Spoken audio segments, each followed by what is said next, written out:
السلام علیکم ناظرین، اسرائیل کے خلاف جو کام چائنا نے کیا ہے وہ کام مسلمانوں کو کرنا چاہیے تھا۔ کسی بندے کو اس بات کی ذرا بھی امید نہیں تھی کہ چائنا اسرائیل کے خلاف اتنا بڑا سٹینڈ لے لے گا۔ اب صورتحال یہ ہے کہ چائنا اسرائیل کی آنکھوں میں آنکھیں ڈال کر کہہ رہا ہے کہ اب امریکہ کے بعد تمہاری باری آ چکی ہے۔ ناظرین، سیکیورٹی کونسل کی میٹنگ میں چائنا نے اسرائیل کو کھلم کھلا دھمکی دے دی ہے کہ تم نے کسی صورت میں ویسٹ بینک کی انیکسیشن نہیں کرنی۔ یہ انیکسیشن وہی انیکسیشن ہے کہ اسرائیل نے جو 1967 کی جنگ میں عربوں کے علاقے چھینے ہوئے ہیں ان کو باقاعدہ طور پر اسرائیل کا حصہ بنایا جائے گا۔ یہ کام 1 جولائی کو ہونا تھا، لیکن کچھ وجوہات کی بنا پہ اسرائیل نے اس کام کو پوسٹ پون کر دیا۔ اب امید ہے کہ یہ کام آنے والے دنوں اور مہینوں میں کیا جائے گا۔ اسی وجہ سے ہم اس پہ پہلے ویڈیو بھی بنا کر دے چکے ہیں کہ اسرائیل نے ڈونلڈ ٹرمپ کو آفر کی ہے کہ ہمارا یہ کام کرو اگر اگلا الیکشن جیتنا ہے تو، ورنہ ہم تمہیں اگلا الیکشن نہیں جیتنے دیں گے۔ اب چائنا نے دھمکی دی ہے کہ یہ انیکسیشن کسی صورت نہیں ہونی چاہیے، ورنہ چائنا اس کا بھرپور جواب دے گا۔ یعنی چائنا نے اسرائیل کو یہ وارن کیا ہے کہ اگر فلسطین کے باقی علاقوں پر قبضہ کر کے گریٹر اسرائیل کی طرف کوئی اور قدم بڑھایا تو چائنا کا سامنا کرنا پڑے گا۔ تو دوستو، آپ کو اس حوالے سے مزید تفصیلات سے آگاہ کریں گے، لیکن آگے بڑھنے سے پہلے ہمارے چینل کو سبسکرائب کریں، بیل یعنی گھنٹی کے نشان کو ضرور دبائیں اور اس ویڈیو کو لائک، شیئر اور اس پہ کمنٹس ضرور کریں۔ تو دوستو، تاریخ میں پہلی دفعہ چائنا نے اسرائیل کو ڈائریکٹلی دھمکی دی ہے کہ اگر ویسٹ بینک کو اسرائیل میں شامل کر کے یعنی انیکسیشن کی طرف قدم بڑھایا تو چائنا کو سامنا کرنا پڑے گا۔ اسرائیل کو چائنا کا سامنا کرنا پڑے گا، اور سیکیورٹی کونسل کے اجلاس میں چائنا نے اسرائیل کو دھمکی دی کہ امریکہ کے بعد تمہاری باری آنے والی ہے۔ اصولاً یہ کام مسلمانوں کی طرف سے ہونا چاہیے تھا، لیکن افسوس کہ مسلمان یہ کام نہ کر سکے اور چائنا کو یہ کام کرنا پڑا۔ اب صورتحال یہ ہے کہ چائنا نے اتنے بڑے لیول کی دھمکی دی ہے، اس کے بعد جب فلسطین کے صدر سے چائنیز صدر کی میٹنگ ہوتی ہے تو چائنا کی طرف سے فلسطینی صدر کو یہ تسلی دی جاتی ہے کہ آپ بے فکر رہیں، چائنا آپ کی بیک پر کھڑا ہے۔ اب آگے اسرائیلی اخبارات نے اس بات کو لائٹ نہیں لیا، بلکہ انہوں نے اسے چائنا کی طرف سے بھرپور تھریٹ سمجھ کر رد عمل کا اظہار کیا ہے، اور وہ تھریٹ اس لیے سمجھ رہے ہیں کہ پہلے انڈیا اسرائیل کے بہاف پہ پاکستان اور چائنا کو مثل دکھا رہا تھا کہ جب میری پاکستان کے ساتھ کوئی بات ہوگی تو اسرائیل میری مدد کے لیے آئے گا، اور ڈیفینیٹلی اسرائیل انڈیا کی مدد کرتا بھی ہے۔ پچھلے سال فروری میں جب انڈین طیاروں نے پاکستان میں میزائل حملہ کرنے کی کوشش کی آزاد کشمیر میں اور ایک کوا اور 2 درختوں کو نقصان پہنچایا، تو وہ اسرائیلی سپائکس میزائل ہی استعمال کیے گئے تھے۔ ابھی بھی انڈیا اسرائیلی ڈرونز استعمال کر رہا ہے پاکستان کے بارڈر والی سائڈ پہ اور چائنیز بارڈر پر، لہٰذا اسرائیل کی طرف سے انڈیا کو یقین تھا کہ اگر انڈیا پر مشکل وقت آیا تو اسرائیل اس کی بھرپور مدد کرے گا۔ اب صورتحال یہ بنی کہ چند مہینے پہلے امریکی وزیر خارجہ مائک پومپیو نے اسرائیل کو تھریٹ کیا کہ جو آپ نے چائنا کے ساتھ پروجیکٹ سائن کیے ہیں ان کو کینسل کریں۔ اس کے جواب میں چائنیز نے کہا کہ ہمیں اپنے اسرائیلی دوستوں پر یقین ہے، اور صورتحال اس طرح بنی کہ اسرائیل چائنا میں انویسٹمنٹ کر رہا تھا اور اس کے جواب میں چائنا اسرائیل کی مدد کے لیے کھڑا ہو رہا تھا۔ اس وقت تک یہ دونوں اتحادی تھے۔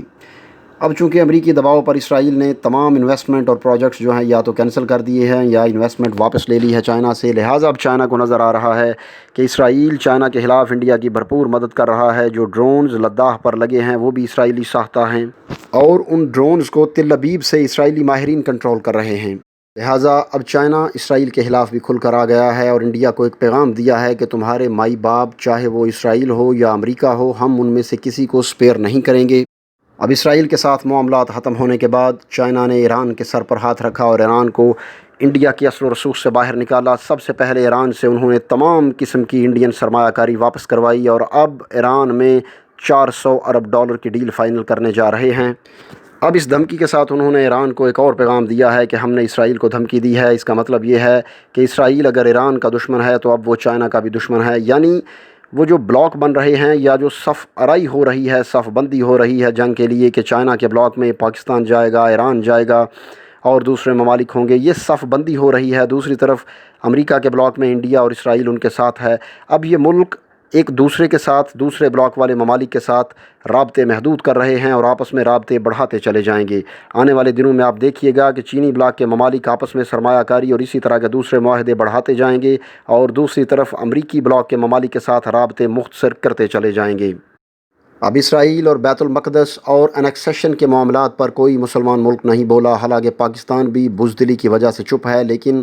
چائنا نے اسرائیل کے خلاف بول کر، ان کو وارننگ دے کر مسلم ممالک کو، خاص طور پہ ایران اور پاکستان کو یہ پیغام دیا ہے۔ ایران کے لیے تو یہ پیغام ہے کہ اگر اسرائیل تمہارا دشمن ہے تو ہمارا بھی دشمن ہے، جہاں پر تمہارے مفادات ہیں وہاں پر ہمارے ہیں، تو ہم دونوں ممالک مل کر ایک دوسرے کے مفادات کا تحفظ کریں گے۔ اب ایک اور چیز دیکھیں کہ چائنا مکمل طور پر ایک لادین یا سیکولر اسٹیٹ ہے، مذہب کے ساتھ ان کا کوئی تعلق نہیں۔ اس کے علاوہ روس ہے، ان کا بھی بالکل سیکولر ہے، مذہب کے ساتھ کوئی تعلق نہیں ہے۔ پہلے روس نے اسرائیل کے خلاف بات کی اور اسرائیل کے خلاف بیانات دیے، اب چائنا نے وہی کام کیا اور اسرائیل کو وارننگ دی۔ کچھ ان دونوں ممالک میں یعنی روس اور چین میں پارٹنرشپ ہے بہت سارے معاملات پہ، اکثر معاملات پر ان کا موقف ایک ہوتا ہے، لہٰذا یہ دونوں ممالک بھی چینی بلاک میں اکٹھے ہوں گے امریکی بلاک کے خلاف۔ اور اوپر سے ایران پہلے ہی روس کے ساتھ بڑے اچھے تعلقات رکھتا تھا، اب چائنا کے روس کے ساتھ پہلے ہی بڑے اچھے تعلقات تھے، اب ایران کے ساتھ بھی ہو گئے، یعنی ایران روس کے ساتھ ساتھ اب چینی انفلوئنس کے ساتھ بھی جڑ گیا ہے۔ اب آپ ایک بات اور نوٹ کریں کہ چائنا نے کبھی مڈل ایسٹ میں اس لیول کی مداخلت نہیں کی، لیکن چونکہ اب حالات بدل چکے ہیں، چائنا امریکہ کے اگینسٹ، امریکہ کو ٹف ٹائم دینے کے لیے اس نے تیاری کر لی ہے، لہٰذا اسرائیل جو کہ امریکی بلاک کا ایک بڑا پرومیننٹ قسم کا رکن ہے، اس کے خلاف چائنا نے بیان دے کر مڈل ایسٹ میں مداخلت کی پہلی بنیاد رکھ دی ہے۔ اس کا مطلب ہے آنے والے دنوں میں چائنا مڈل ایسٹ میں مزید مداخلت کرتا چلا جائے گا، جو کہ امریکہ اور اسرائیل اور حتیٰ کہ عربوں کے لیے بھی ناقابل برداشت ہوگی۔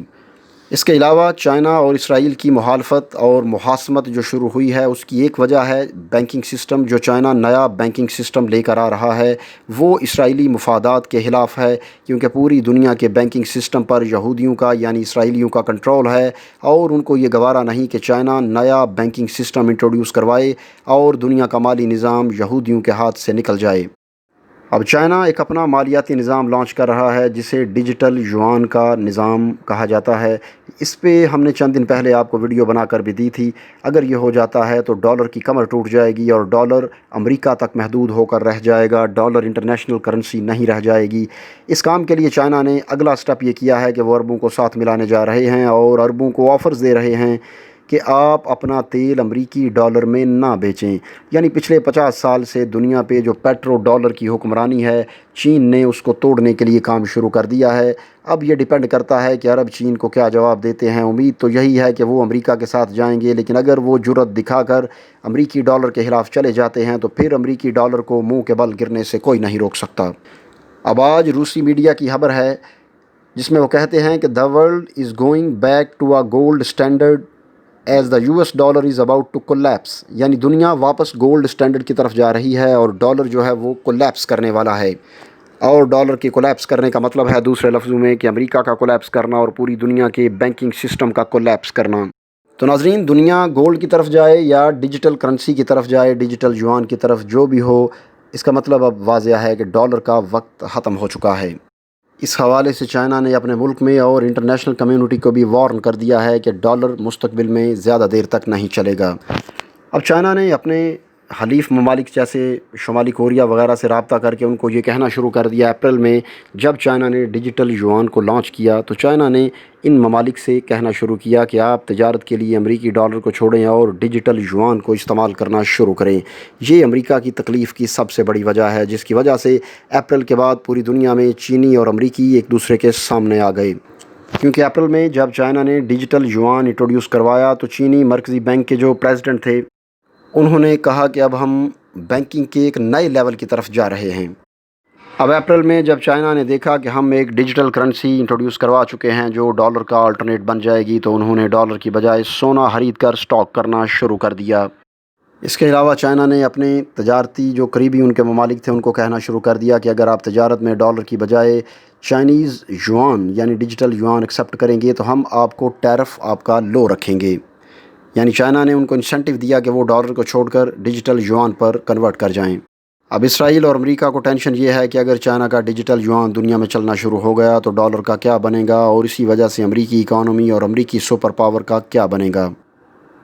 کیونکہ اگر چائنا ڈیجیٹل یوان کے ذریعے پوری دنیا میں ڈومینیٹ کرے گا تو اس کا مطلب ہے کہ چائنا سپر پاور، واحد سپر پاور کی طرح دنیا میں بیہیو کرے گا۔ اس کا ایک اپنا بینکنگ سسٹم ہوگا، ان کا ایک اپنا بلاک ہوگا، جس کو مرضی وہ ڈیجیٹل یوان والے کنٹریز میں شامل کریں گے اور جس کو مرضی ڈیجیٹل یوان والے کنٹریز سے باہر نکال دیں گے۔ یعنی چائنا امریکی سلطنت کو سمیٹنے کا باعث بن رہا ہے، اور اگر چائنا ایسا کرنے میں کامیاب ہو جاتا ہے تو چائنا دنیا کی اگلی واحد سپر پاور بن سکتا ہے۔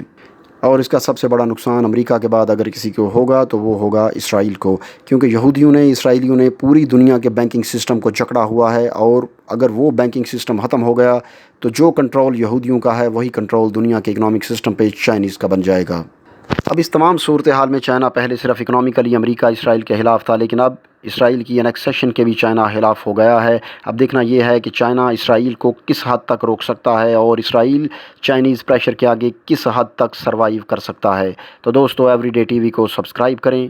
بیل یعنی گھنٹی کے نشان کو ضرور دبائیں تاکہ ہماری آنے والی تمام ویڈیوز کے نوٹیفیکیشنز آپ کو سب سے پہلے ملیں، اور اس ویڈیو کو لائک، شیئر اور اس پہ کمنٹس کریں۔ اگلی ویڈیو آنے تک کے لیے اجازت دیجیے۔ اللہ حافظ۔